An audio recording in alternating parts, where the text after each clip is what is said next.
Vishal Malkan too joins in on the show. We have Deepak Shenoy as well joining in.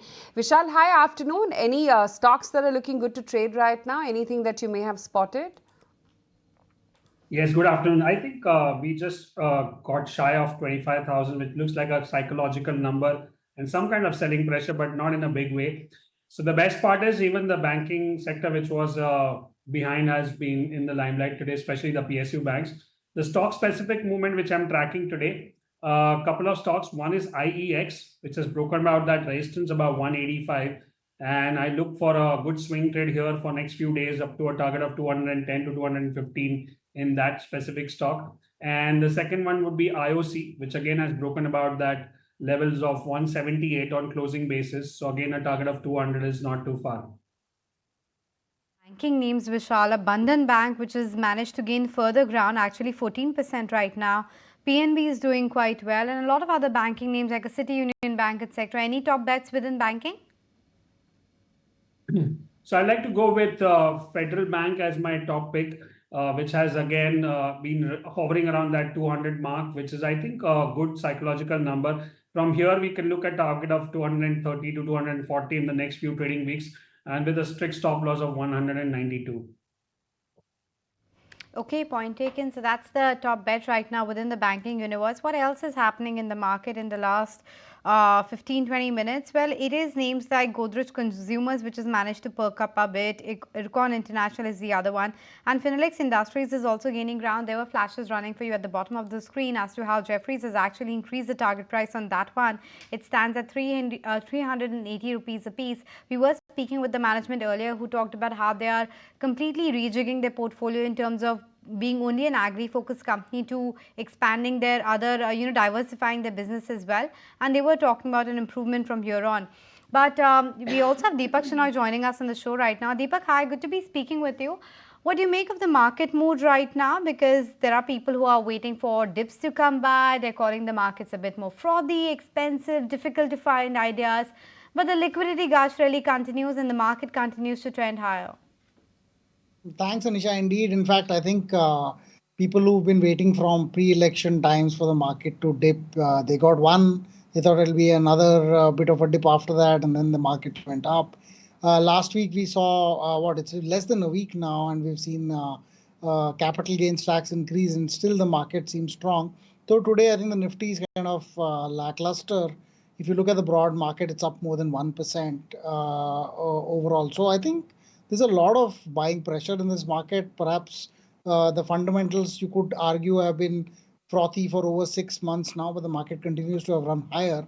But I don't see the fundamentals too bad in at least the Nifty and in the mid caps, because we've seen earnings growth kind of come back to meet whatever price growth has been there for the last 5 years in both the Nifty and in the mid caps. In the small caps, there's a bit of a run up more in prices than there has been in earnings, but the earnings have also grown significantly, more than 3 times in the last 5 years. So may not necessarily be too much in terms of frothiness. We're actually looking at results and saying, okay, some part of the early part of the results were a little disappointing, especially in banking, but we're seeing good results come in from the manufacturing companies so far.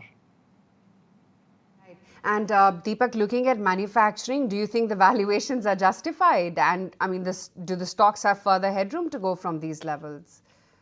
Aisha, that is unfortunately something we can't predict. But the numbers actually look so crazy. We're looking at some numbers today that came out, which were earnings have doubled, or in Friday also, and some of our companies earnings have doubled. So if you double earnings, you can pay a considerably high PE for a company that has the ability to grow earnings at those rates for a longer term period of time, simply because the landscape under those companies has magnified quite magnificently. I think also if you look at some of the earnings where the earnings growth has been 50 or 60%, in fact even good compared to even the previous quarter, because usually the last quarter in a manufacturing setup tends to be one of the most heaviest in terms of revenues and profits. You're not seeing that much of a drop coming in Q1 as well. I think that is also another important factor that seems to be playing out. It'll still take time. Remember, most of these government-based order-based companies would have seen a slowdown in the election quarter. And the orders will then bunch up towards the rest of the year because the government has to spend what it has to in the remaining 9 months. So I think that way there are better things ahead. I will say, you can't bet sell based purely on valuation. Most of the time, markets will surprise you on the upside. Surprising. In the meantime, just wanted to flag out some of the railway stocks which are buzzing. Take a look at RVNL up 10%.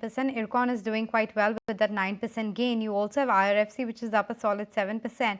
And the other pocket that deserves mention is a few of these chemical stocks. So you have a Deepak Nitrite or Deepak Fertilizer which is up 7%. Sumitomo Chemical is doing quite well in the trading session as well. So a lot of these big buzzers today. But quickly, Kunal, a view on some of these railway stocks as well as the fertilizer names. Would you make any bet or just stay away for now? Well, for railway stocks, I'll stay away as of now, because after this 8 to 9 days of sharp correction, these stocks are making a bounce back. Now, this could probably be just a minor relief rally into the stock price and not be a major trend reversal, because as of now these stocks have not yet broken past about the first series of resistances for themselves. So for example, for IRFC, the resistance is around the 210 mark. The recent low for the stock was around 180 on closing basis, and the stock has now come back towards 195 odd levels, which means potentially the stock has to break past about 210 for this to be called a major reversal into the stock price, and then the stock looking ripe for a fresh breakout as well as a breakout of the previous highs. So as of now, would stay away from that. But from the fertilizer pack, Coromandel is something which is looking attractive. In fact, the stock went into a time-wise consolidation over the last 1 to 2 weeks, trying to break past about the 1600, 1650 major resistances in terms of the consolidation band. So I would probably believe that this could be a breakout for Coromandel, and the stock looks attractive for another 50 to 70 points on the upside. Right. Okay, another interesting data that our research team has culled out in terms of how ownership trends have moved in the second quarter of 2024. While FPI ownership remains at 12-year low, institutions have added positions in technology and turned overweight in the first quarter. Let me take it across to Sharad. He's been mapping those trends and he joins in with the insights. Sharad? Well, yes, interesting divergent trends coming, especially for the domestic ownership. If you look at it, that's coming in at a fresh high levels of almost 28.3%.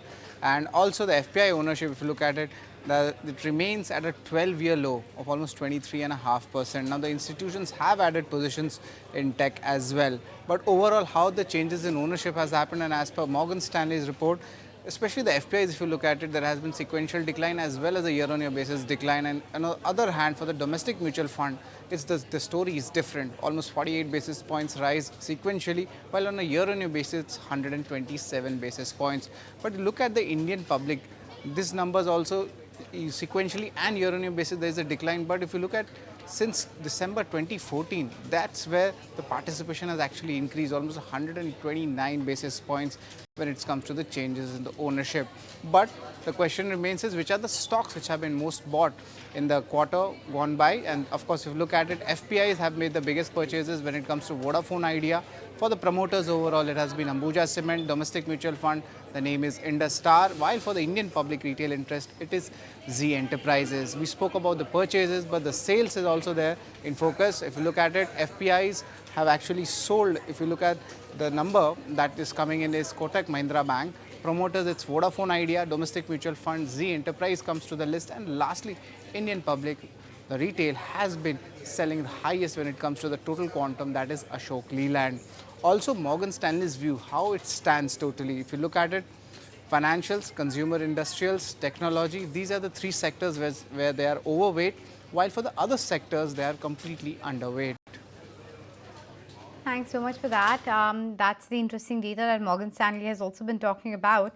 But in the meantime, for the market, it continues to be more of the same. We haven't seen a major recovery from the day's lowest point. In fact, we're just around that level for the Nifty, mildly in the green right now. But within the broader universe, you of course have the railway stocks doing quite well. You have names like a CAMS, an Adani Wilmar, a KNR Construction, a Gujarat Pipavav. These are some of the names which are actually doing well. Deepak, what's the view on the entire, telecom and hospitality sector? Because there were reports doing around that perhaps Airtel has taken another hike, but my colleague Samit is telling us that's not the case because it just took a price hike. Do you think there is a case for any more within the telecom sector? And what's the view on hospitality right now?